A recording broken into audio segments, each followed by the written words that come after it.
Welcome, everyone. This is Joe Dager, the host of the Business 901 podcast. With me today is Alan Bustamante. Alan is the founder of Xcelerate Partners in Cincinnati, Ohio, and has been helping organizations adopt value-driven and innovative software development practices through his work as a trainer and a coach. Agile doesn't mean that I just walk in each morning and see what's laying on my desk and respond to immediately the last phone call, does it? I mean, how agile do I need to be? Right. Yeah. So that's another great question because I think of and I apologize because I can't think of who coined the phrase, but there's this saying in agile development called last most responsible moment. So we're going to delay things into the last most responsible moment. So that doesn't mean there's no value in planning. It just means we're going to make decisions when it is the last moment that's not going to destroy us or put us at a negative risk, because it acknowledges that change, that perpetual change that's always happening. Think of agile planning as that last most responsible moment. Planning very small chunks of time. So instead of we're planning something out for 6 months to a year, let's plan maybe a few weeks at a time up to, and this is what I'm working on with organization right now, is looking at maybe up to a quarter's worth of work, but not really saying that this is a fixed scope of work, but at least giving some foresight and some amount of planning into the organization so that they can see what the roadmap looks like. Along the way, we want to make sure that the organization has room to make pivots and course corrections. Going back, I wouldn't say that there's no planning, because you need to be able to plan something to coordinate effectively. Because all these projects, whatever, I mean, unless you're a one person team or organization, you're going to have to coordinate with somebody. And oftentimes, especially within large organizations, we're talking there may be dozens of people coordinating on a single initiative. And that requires planning. Doesn't necessarily mean you need to plan out a year in advance, but you're going to need several weeks, maybe a couple of months, 2 to 3 months worth of look ahead time to see where the group is going. So planning is definitely necessary, without a doubt. Agile does not mean no planning.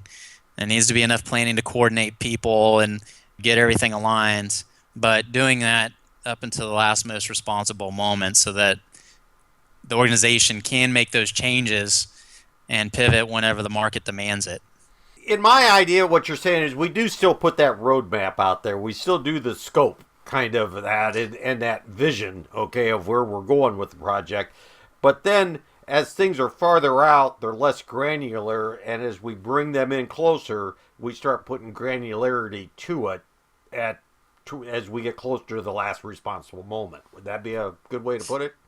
Yes, yeah, absolutely. Because from today, looking out, I don't know, 3 months from now, yes, it's much less granular, and we don't want to put a lot of effort in getting too granular at let's say the 3 month mark.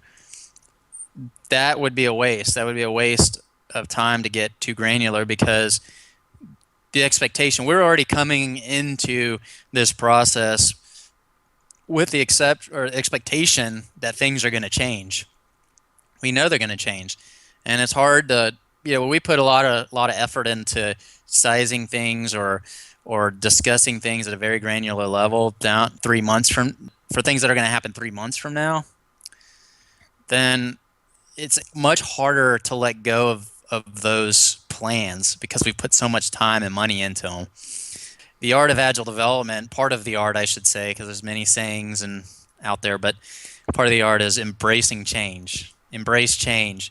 And the less vested time and money we have vested into that detailed planning for 3 months or 6 months or a year from now, the easier it's going to be for us to embrace that change.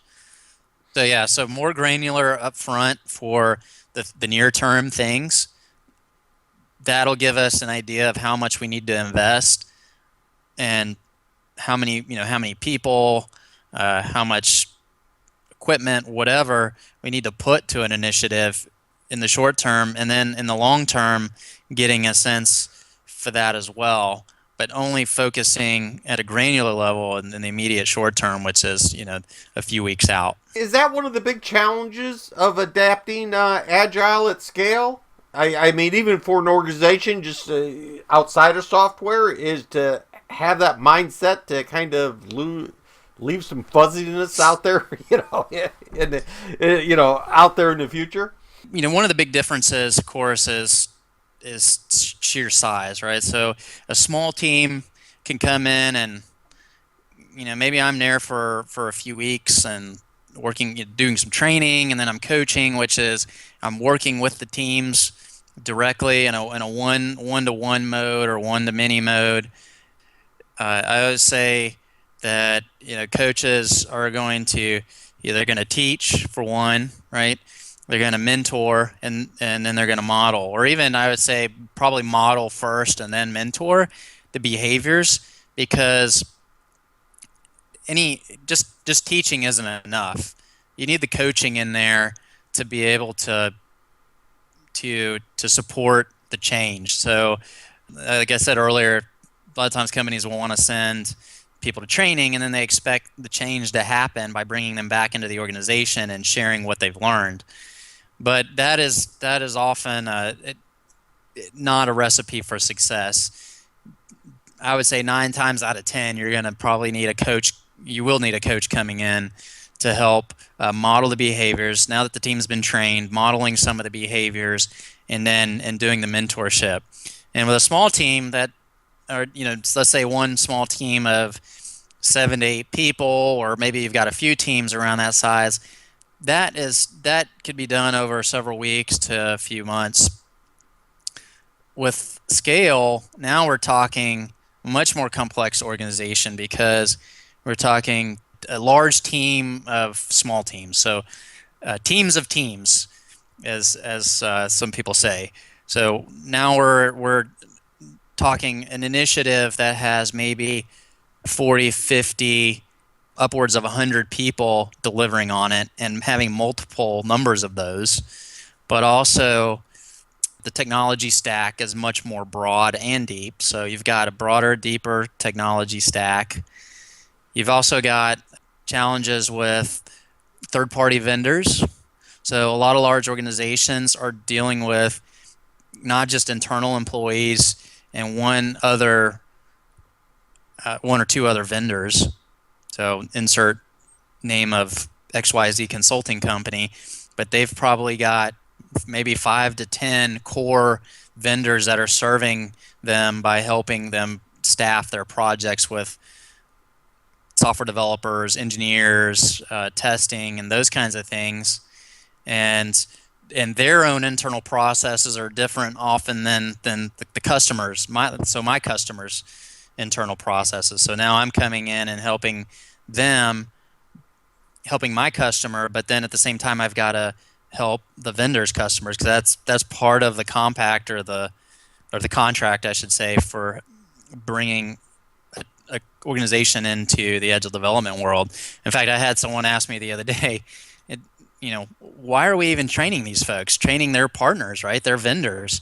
And I said, well, that's just part of the deal. These people are part of the team. When I come in, I don't just train your employees. If you have vendors or partners that are on those teams, they need to be trained too. That's how you build an Agile development team, because it's one team. There is no your team members and the vendors team members. They're all one team. So that's a challenge. And then just the sheer distribution. Oftentimes at scale, one large organization here in Cincinnati, who I'm no longer helping, but had helped a couple of years ago. We had a product owner in Germany. We had software engineers in Bangalore, India. We had testing in China. I had one test lead in Canada. And then trying to orchestrate that group of people around Agile development, which requires a lot of close contact and communication and transparency. And that must have been the product owner worked for the client, for my client, and the testing was one vendor, the development was another vendor. So you might imagine the complex scenarios of scaling agility to much larger organizations there. And it requires a lot of different tools and techniques to be able to manage that. What's the best way for someone to contact you and learn more about Alan? Well, you can catch me on the web. So my company is Xcelerate Partners, but that's with an X. So it's X as in Xavier, CELERATE partners.com. Or you could go to increaseagility.com, and that would take you to my company's website. And then you can also reach me via email by my first name, Alan, ALAN, at xceleratepartners.com. Thank you very much. I want to thank everyone for listening. This podcast will be available on the Business 901 iTunes Store and the Business 901 website. So thanks, everyone. Thanks, Joe.